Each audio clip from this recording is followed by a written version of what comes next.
예수님의 제자들은 금식을 하지 않았던 것 같습니다.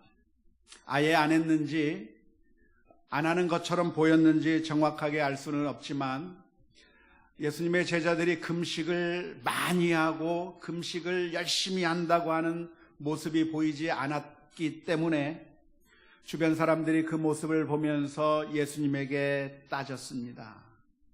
왜 예수님의 제자들은 금식하지 않습니까?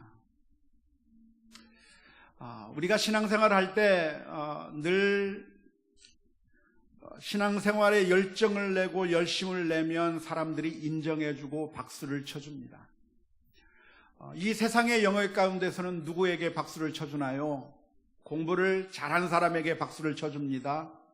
자수성가하고 무엇인가 성공을 이루어낸 사람들에게 박수를 쳐줍니다. 이 세상에서는 무엇인가 큰 업적을 이룬 사람들을 향해서 박수를 쳐줍니다.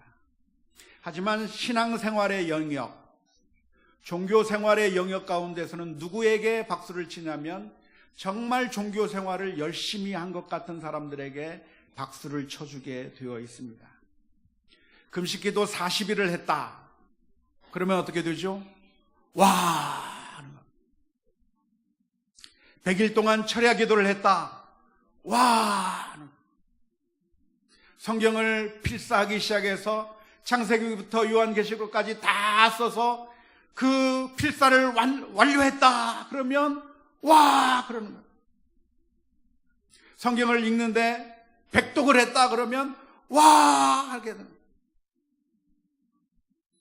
신앙생활의 영역에서는 신앙생활을 얼마나 열심히 하고 얼마나 철저하게 했는가에 따라서 사람들이 박수를 쳐주게 되어 있습니다. 예수님 당시의 사람들은 그런 점에서 누군가 금식을 열심히 하거나 아니면 구제를 많이 하거나 기도를 많이 하면 그 사람을 우러러보고 박수 쳐주는 그런 경향들이 있었습니다. 그래서 바리새인들은 일주일에 2번씩 금식을 했다고 합니다.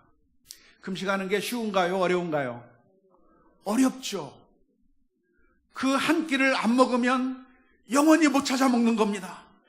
그 소중한 한 끼를 안 먹는다. 하루 종일을 안 먹는다. 정말 대단한 결심이라고 생각이 듭니다.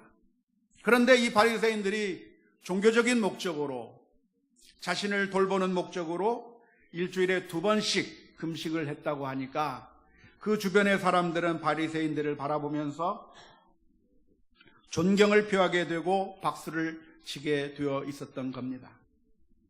하지만 예수님의 제자들은 금식하지 않을 때 예수님께 와서 따집니다. 어찌하여 당신의 제자들은 금식하지 아니하니까? 어째서 금식을 안 하는 겁니까? 따지고 물었습니다. 그런데 이 질문 가운데는 이들이 얼마나 신앙생활을 엉터리로 했고 그들의 신앙이 얼마나 잘못된 것인가를 여실히 들어주는 질문이라고 생각을 합니다. 무엇이 잘못된 것일까요? 그것은 첫 번째로 신앙이라고 하는 것은 하나님과 나와의 관계가 신앙인데 사람들은 하나님과 나와의 관계를 바라보는 것이 아니라 다른 사람들을 바라보고 있다고 하는 점에서 철저하게 잘못된 것입니다. 하나님 앞에서 내가 어떻게 쓰느냐, 내가 하나님 앞에 어떤 모습으로 다가가느냐, 이게 신앙의 본질이라고 말할 수 있을 텐데 당신은 왜 금식하지 않는가, 당신은 왜 이렇게 하지 않는가, 다른 사람들을 바라보고 있는 것이야말로 삐뚤어진 신앙이라고 말할 수가 있습니다. 그런데 왜 우리들은 다른 사람들을 바라봅니까? 다른 사람들을 바라보는 이유는 우리 인간에게 잘못된 죄성이 있기 때문에 그렇습니다. 즉 나와 다른 사람들을 비교하면서 그래서 그 비교를 통해서 나의 존재를 증명하고 내 자신을 드러내려고 하는 욕구가 우리 사람들에게 너무나도 많이 있습니다. 그래서 사람들은 만나면 무엇을 하죠? 나이를 확인해 봅니다.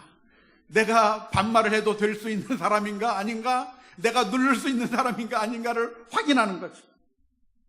늘 비교를 합니다. 저 사람이 나보다 예쁜가 예쁘지 않은가, 저 사람이 나보다 키가 큰가 작은가, 저 사람이 나보다 돈이 더 많은가 그렇지 않은가, 사회적인 지위가 더 높은가 낮은가를 따져가면서, 그래서 그 어느 한 면에라도 내 자신이 높아야만, 그래야 안정감을 누리고 그래야 나는 안심을 누릴 수 있는 그런 참 너무나도 누추한 모습이 우리 인간들에게 많이 있습니다. 신앙적인 영역에서도 그런데요, 우리 신앙적인 영역에서도 사람들은 우리가 어떤 신앙생활을 하느냐를 가지고 자신을 드러내기를 좋아합니다. 제가 예전에 있던 교회, 어느 교회라고는 말씀하지 않겠는데, 그 교회에서는 그 리더십에 있는 사람들의 관심이 우리 교회가 얼마나 큰가에 관심이 있었어요. 그래서 우리 교회가 이 지역사회에서 그런대로 큰 교회라고 하는 사실에 자부심을 느꼈고, 그런데 자기들보다 더 큰 교회가 있다고 한다면 그 앞에서 한없이 작아지고, 그러나 자기들보다 작은 교회가 있다고 한다면 한없이 높아져서, 그래서 그 언제나 비교를 통해서 자기 자신을 드러내려고 하는 그런 경향들이 있었습니다. 그래서 제가 어느 교회 목사님을 강사로 모셔오면 던지는 질문이 이거예요. 목사님, 그 교회는 성도님이 몇 명이나 된답니까? 그래서 3,000명 됩니다. 그러면 아, 그렇군요. 그러면서 굉장히 존경하는데, 그게 아니라 한 50명 모입니다. 그러면 왜 그따윈 실력도 없는 목사님을 모셔왔냐고 그렇게 까부는 그런 경향이 있었습니다. 제가 미국에 있을 때 한국에서 오신 분들을 만나면 한국에서 신앙생활 했냐고 묻고, 그렇다고 하면 어느 교회에서 신앙생활 했냐고 묻습니다. 그러면 소위 서울의 대형 교회를 다니던 사람은 자신 있게 얘기합니다. 저는 모 교회에서 왔습니다. S교회에서 왔습니다. O교회에서 왔습니다. J교회에서 왔습니다 하면서 자신 있게 얘기하는데, 그렇지 않고 시골에서, 아마 전주 예수교회 비전교회에서 왔는지는 몰라도 그 교회에서 온 사람은 저기 그냥 시골에 있는 어떤 교회에서 왔어요. 교회 이름이 뭔데요? 그러면 목사님 얘기해도 모를 겁니다. 얘기를 안 해요. 교회당의 크기가, 교회의 크기가 내 신앙과는 전혀 관련이 없음에도 불구하고 우리들은 내가 가지고 있는 것을 통해서 나 자신을 드러내려고 하고, 그래서 사람들에게 내 자신을 드러내서 안정감을 누리려고 하는 헛된 욕망이 우리들에게 많이 있다고 하는 것이죠. 이건 아주 철저하게 비신앙적인 생각인데요, 우리가 다음 주에 새 예배당으로 들어가 그곳에서 예배를 드리게 될 텐데 절대 그러지 않았으면 좋겠어요. 만일 우리들의 마음 가운데 우리도 이만한 건물을 가지고 있다고 사는 그러한 교만한 마음이 든다고 한다면 우리는 새 예배당을 지어놓고 망하는 겁니다. 그건 우리가 망하는 길로 가는 겁니다. 우리가 우리 교회의 역사를 자랑하고 크기를 자랑하게 된다고 하면 그 교회는 망하는 교회로 간다고 하는 사실을 생각하시면 돼요. 역사를 보존하지 말라고 하는 얘기가 아니에요. 역사를 공부하지 말라고 하는 얘기가 아닙니다. 역사는 자랑의 재료로 사용될 것이 아니라 우리가 어떻게 잘못 살았는가 반성의 재료로 삼아야 하고 하나님의 은혜를 간구하는 그런 기회로 삼아야 되는 것이 옳다고 믿습니다. 그런데 우리들은 종종 비교를 통해서 헛된 자만심과 혹은 근거 없는 열등감에 빠지곤 하는데, 이것이 신앙적으로 아주 잘못된 것이고 악한 것이라고 하는 사실을 저와 여러분들이 기억해야 될 줄로 믿습니다. 성경에서는 뭐라고 권면합니까? 갈라디아서 6장 4절에서 이렇게 권면합니다. 각각 자기의 일을 살피라. 그리하면 자랑할 것이 자기에게는 있어도 남에게는 있지 않을 것이다. 이 말의 의미가 무엇인가요? 영어 성경에서는 NIV라고 하는 영어 성경에서는 이 말씀을 이렇게 의역했습니다. 직역이 아니라 의역인데요. Each one should test his own actions. Then he can take pride in himself without comparing himself to somebody else. 다 이해하셨죠? 모든 사람은 자기의 행동을 시험해 봐야 되는데, 자기의 것을 살펴보아야 되는데, 그렇게 자기의 것을 살피면 자부심을 가지게 될 것이다. 어떻게 자부심을 가질 것인가? 다른 사람과 비교해서 자부심을 가지는 것이 아니라 내가 한 그 일을 보고 자기 자신에 대해서 자부심을 가질 거다. 비교를 통해서 자부심을 가질 것이 아니라 내가 하나님을 사랑하고 하나님 앞에 서 있다고 하는 그 사실 때문에 그 자부심을 가지고 기쁨을 가질 수 있을 것이라고 성경은 가르쳐주고 있는 줄로 믿습니다. 금식이라고 하는 것은 그냥 금식을 하는 게 목적이 아닙니다. 성경에서 금식의 이야기들이 종종 나오는데요, 금식을 하는 목적이 있다고 한다면 그것은 하나님 앞에서 상하고 통회하는 마음을 가지고 회개할 때 금식하는 겁니다. 내 죄를 하나님 앞에 회개할 때 금식하면서 회개하는 건데요, 그런데 바리새인들은 이 금식을 자신들의 자랑거리로 바꾸어 버렸습니다. 신앙의 척도로 바꾸어 버렸습니다. 그래서 우리가 얼마나 금식을 많이 하느냐가 중요한 것이 됐고, 하나님의 앞에서 내가 회개하느냐 상하고 통회하는 심령을 가지고 있느냐는 아무런 상관이 없이 내가 금식을 몇 번 했느냐가 그 사람의 신앙의 그 수준을 나타내 주는 것이라고 생각해서 금식을 많이 하면 좋은 걸라고 생각했어요.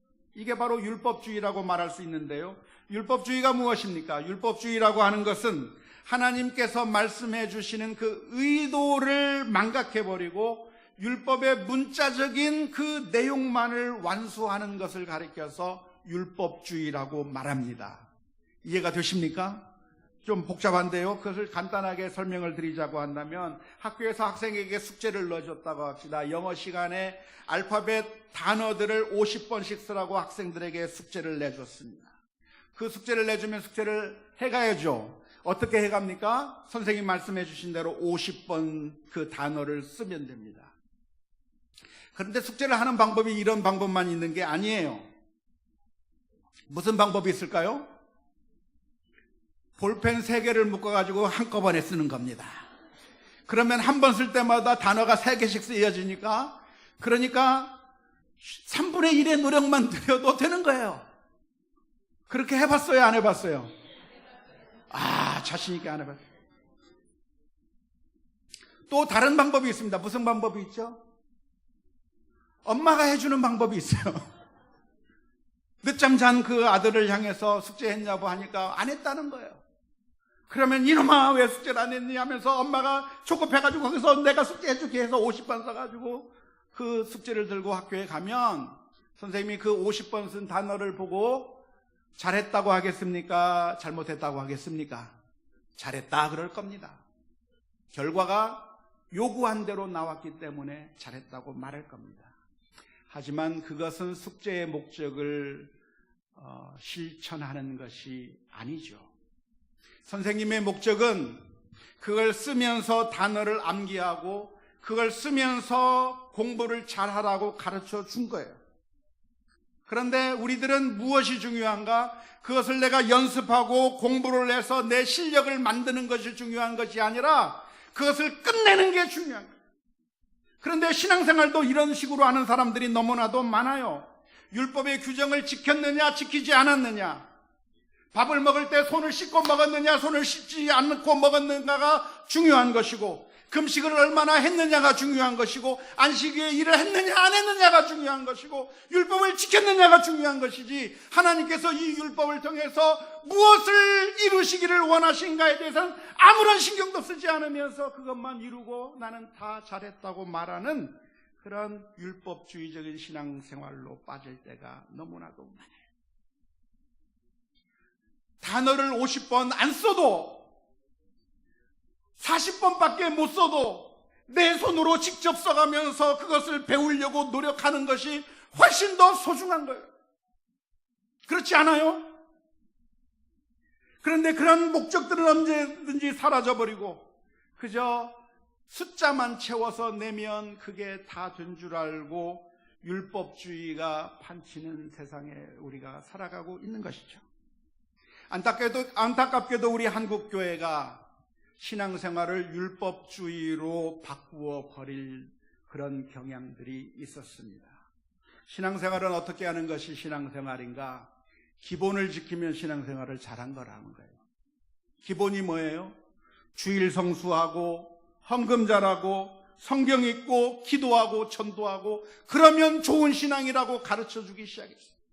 그래서 그 기본만 하면 제대로 된 신자고 기본만 하면 다 괜찮다고 이야기를 하는 거예요.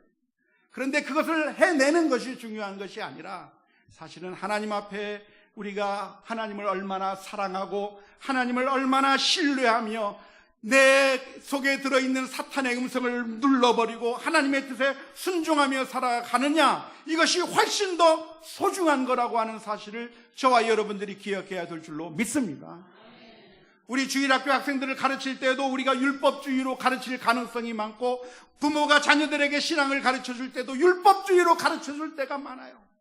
성경을 쓰기만 하면 다 되는 것이 아니고, 그저 성경을 암송하면 그 사람의 신앙이 좋은 것이 아니라 사실은 내가 하나님을 사랑하는 마음을 가져야 그게 진짜 신앙인데, 하나님을 사랑하는 마음은 한 번도 가르쳐 주지 않고, 하나님을 신뢰하고 의지하는 마음은 가르쳐 주지 않고, 그저 내가 성경을 얼마나 썼는가, 성경을 얼마나 암송했는가, 내가 하루에 마치면서 기도를 했는가 안 했는가, 그것이 우리의 신앙의 전부인 것처럼 가르쳐서 우리 신앙이 아무런 의미도 없고 재미도 없고, 결국 우리 아이들이 신앙에 아무런 재미를 발견하지 못해서 신앙에서부터 떨어져 나가는, 율법주의는 그들의 생명을 살리지 못하는 것인데 결국 율법주의만 가르치다가 우리 아이들을 잃게 되는 경향이 너무나도 많습니다. 금식의 목적은 하나님 앞에서 회개하는 것이고 애통하는 마음을 가지고 자복하는 것인데, 만일 그렇게 했다고 한다면 하나님을 만나는 일이 있을 겁니다. 하나님을 만나게 되면 기쁨이 넘치고 감격이 넘치고 너무나도 행복해서, 그래서 그것으로 끝이에요. 그것으로 더 이상 필요 없어요. 그런데 내가 금식을 통해서 하나님을 만나고 기쁨과 감격이 내게 넘치지 않고 하나님을 만나는 경험이 없기 때문에 금식을 하면서 다른 사람들을 보면서 말하는 겁니다. 너는 왜 금식 안 하냐고. 나는 금식했는데 너는 왜 억울하게, 너는 왜 금식 안 하고, 왜 신앙생활 하는데 나는 이렇게 열심히 하는데 당신은 왜 신앙생활을 그딴 식으로 하느냐고 다른 사람들에게 불만을 표하게 되는 것이, 그게 율법주의 신앙의 폐해가 되는 겁니다. 참된 신앙이란 무엇인가? 마치 애인을 만나는 것과 같아요. 애인을 만나게 되면 너무나도 좋아서 꽃을 선물도 하고 초콜릿을 선물하기도 하고 빼빼로를 선물하기도 합니다. 좋아서 합니까? 억지로 합니까? 좋아서 하죠. 그런데 좋아하지 않고 그냥 꽃만 주고 좋아하지 않고 초콜릿만 준다면 그 사람이 다른 사람을 보면서 눈을 흘기기 시작할 거예요. 나는 애인군을 사귀면서 꽃도 줬는데 너는 왜 꽃을 안 줘? 나는 이 애인에게 초콜릿도 줬는데 너는 왜 초콜릿 안 줘? 그걸 따질 일이에요. 내가 꽃을 줘서 서로 사랑하고 즐기고 행복하면 그걸로 만족해야지. 그것이 아니라 다른 사람들이 어떻게 하는가가 신경이 쓰이고 거슬린다고 한다면 그것이 참된 신앙이 아니라 내가 하나님 앞에 서지 못한 증거라고 하는 사실을 우리가 기억해야 될 줄로 믿습니다. 정말 하나님을 만나게 되고 하나님 앞에서 기쁨과 감격을 누리게 된다고 한다면, 누군가 그렇게 하지 못하는 모습을 보게 되면 그 사람을 향해서 시비를 걸고 트집을 잡는 것이 아니라, 내가 하나님을 만나서 이렇게 좋은데 왜 그것을 못할까 안타까운 마음이 들고, 저분도 좀 그렇게 좋은 만남이 있었으면 좋겠다고 하는 그런 간절한 마음이 드는 것이 정상이지, 왜 너는 이런 식으로 신앙을 하지 않느냐고 따지고 비난하고 율법의 규정이 어떻고 저쩌고 하면서 싸우는 것이, 그것이 참된 신앙의 자세가 아니라고 하는 사실을 우리가 기억해야 될 줄로 믿습니다. 사랑하는 성도 여러분, 우리가 신앙생활 하면서 다른 사람과 비교하고 있지 않습니까? 그리고 다른 사람을 비교하면서 근거 없는 우월감을 가지거나 열등감에 빠지거나, 신앙생활을 하면서 기쁨과 감격과 행복은 사라져버린 채 왜 나만 이런 고생을 해야 하고 왜 나만 이런 헌신을 해야 하는지 불편하고 마음속에 정죄하는 마음이 우리들 가운데 들어있는 것은 아닙니다. 사실 우리들은 좋은 마음으로 시작했다가 그런 마음들이 불쑥불쑥 드는 것이 우리 인간의 연약한 마음입니다. 마르다가 예수님이 오신다고 하는 소식을 듣고 기쁨으로 음식을 준비하려고 했다가 그 옆에 앉아있는 마리아의 모습을 보고 그 마리아를 향해 불평을 하기 시작했던 것처럼 우리는 신앙생활 하면서도 하나님께 감사와 기쁨으로 시작하지만 어느 순간에 사탄의 충동질에 못 이겨서 우리는 다른 사람들을 향한 비난의 손가락질을 하고 있을 때가 있을 줄로 압니다. 그때마다 우리는 주님 앞에 나아가 엎드려야 합니다. 우리가 너무나도 연약하기 때문에, 우리가 늘 넘어지기 때문에 예수님께서 이 세상에 오셔야만 했고 저와 여러분들을 위하여 십자가 위에서 피 흘려 주셔야만 했습니다. 그 보혈의 십자가 앞에 우리 모두가 엎드려져서 주의 은혜를 갈구하고 하나님, 연약한 우리들을 불쌍히 여겨주셔서 하나님의 마음으로, 주님을 사랑하는 마음으로 바꾸어 주시고 신뢰하고 의지하며 살아갈 수 있는 마음으로 바꾸어 달라고 하나님 앞에 기도하며 나아가는 우리 모두가 다 될 수 있기를 주님의 이름으로 축원합니다.